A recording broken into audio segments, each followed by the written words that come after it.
It happened in 2012. Played the IPL in 2012, and the lead up to that was interesting because I had scored my first Test 100 in Australia in 2012, followed by that game against Sri Lanka in Hobart, where we chased that total down within 40 overs.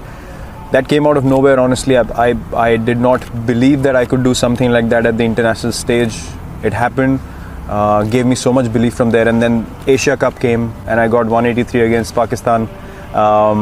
On a Sunday, everyone was watching, so things really just turned in about 6 months for me.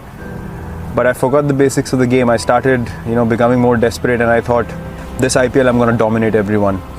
But the moment IPL started, a few games which didn't go my way, and my mindset completely dropped to the other end. I was eating anything that came in sight. I was finishing, candy packets, 40 pieces a packet. I would finish 3 packets a week. I was eating horribly, sleeping horribly. My habits were all over the place. And I finished IPL. I remember I went home, came out of the shower first day, and I saw myself in the mirror, and I was ashamed. It was literally, I saw myself and I thought, I'm looking at another human being, and I told myself, look, if you want to play cricket at the highest level, this is not the way that you can manage. And from next day onwards, I changed everything about my diet, the way I trained, everything, and from then on it was just an obsession.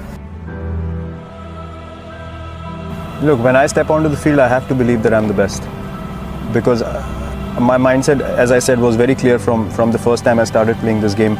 I'm not going to allow anyone to think that I'm just a pushover. So my mindset was, I'm going to go to Australia, and how am I going to score runs against these guys? I wasn't going out there to survive. And from the time I got back home till the Australia tour, I promise you, I was visualizing every day when I was working out in the gym that I'm hitting Mitchell Johnson, I'm hitting these guys all over the park. And those things came to life eventually because I convinced myself to an extent. When I went there, I was absolutely fearless, and things just started flowing. To be honest, before that Australia tour, I was treating every foreign tour like, more like an engineering exam that I have to pass somehow, and I have to show people that I can play at this level. But there I realized that, once you're down and out, there was hardly anyone who came to help me. There was hardly anyone who was looking towards me and saying, listen, let's work together and try to get your game up to speed. Everyone was just going after me left, right and center. So I was like, am I playing to prove these people wrong? For what? I've got nothing to do with them, and they literally have nothing to contribute in my life. So I went back home. I was down for quite a bit. The great thing that happened at that stage was I realized who's with me, who's not. Things were filtered to an extent that I just got so relaxed. When I went back home, I was like, okay, I've hit rock bottom now. No one believes in me. Everyone thinks I should not be playing Test cricket. So what can I do? I can just work as hard as I can.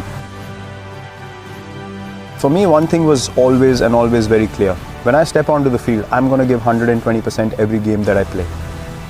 And one thing for a fact that no one can count that against me.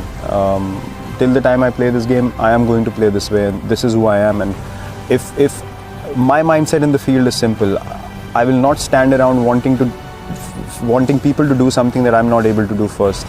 For me, every ball is an event. Every moment is an opportunity to make your team win. And that is exactly why you step onto the field. You have to make that time count. If you told me I had to walk away from this game tomorrow, I can walk away without any regrets. Because everything that I've done since I entered the Indian cricket team has always been for the team. I've been booed by 40,000-50,000 people regularly when I enter the stadium. If I start focusing on those 50,000, I can't play a ball. For me, that's an opportunity. That's an opportunity for me to say, okay, fine, things are stacked up against me.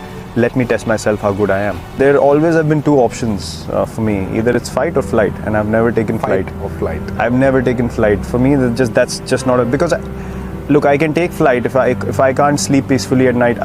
For me, it's not worth it. I might as well take the fight. If I fail, I know that I took the right option, and that gives me peace. For me, when I leave the field, as I just said, I need to be able to know that I've given everything I had, and I sleep like a baby. There is nothing else that can distract me then, because in my potential as a human being, God has blessed me with a healthy mind, healthy body, an opportunity which everyone wants.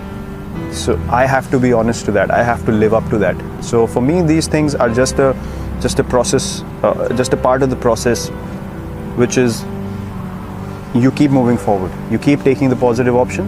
Whether you get success or not, that's irrelevant, but never take a backward step.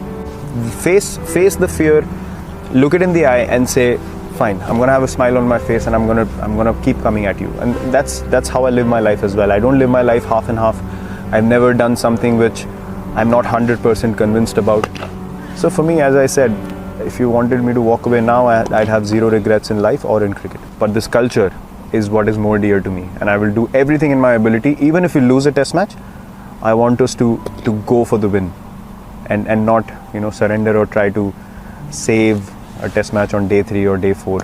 That for me just not acceptable. So for me, as I said, milestones don't matter at all. If I had played for milestones in my career, I probably wouldn't have half of what I have right now. So my mindset is pretty